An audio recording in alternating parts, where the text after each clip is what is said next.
Assalamualaikum warahmatullahi wabarakatuh. Perkenalkan, nama saya Triwahyu Hidayatullah dari kelas D, Prodi Psikologi Mata Kuliah Psikologi Parenting UIN Sunan Kalijaga. Nah, pada kesempatan kali ini saya ingin sharing mengenai bagaimana dan cara pola asuh Islami yang pernah dilakukan oleh Rasulullah SAW. Kenapa sih kita perlu belajar mengenai pola asuh tersebut?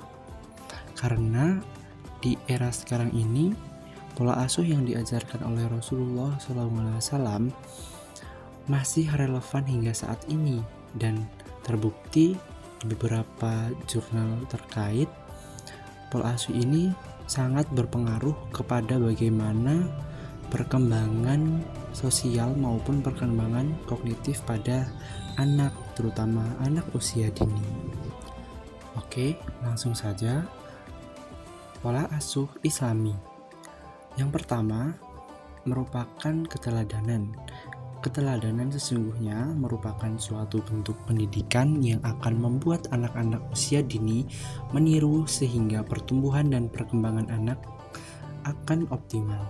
Nah, keteladanan ini bisa dicontohkan melalui bagaimana perilaku kita kepada aturan-aturan yang berlaku.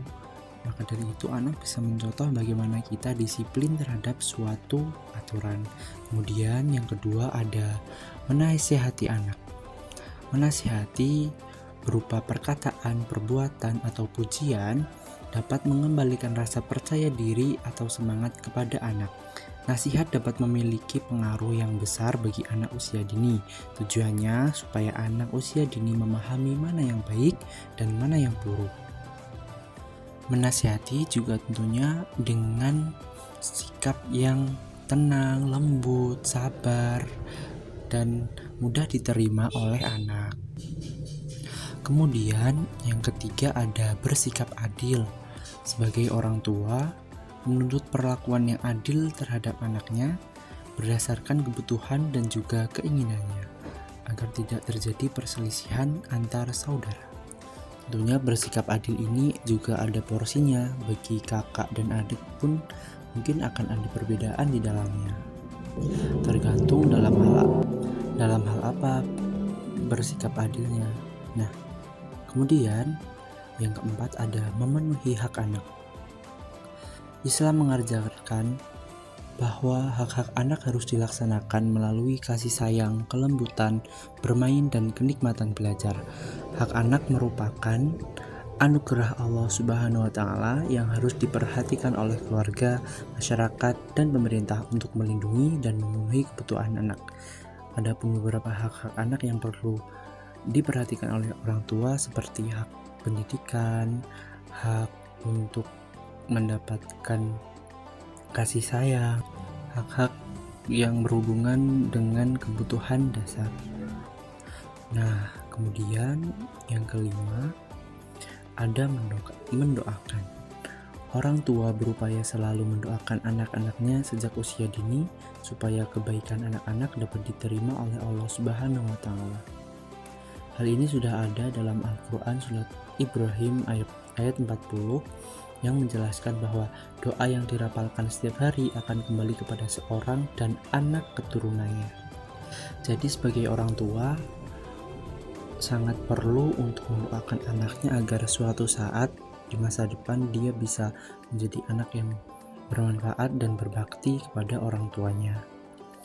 Kemudian yang keenam ada membimbing anak.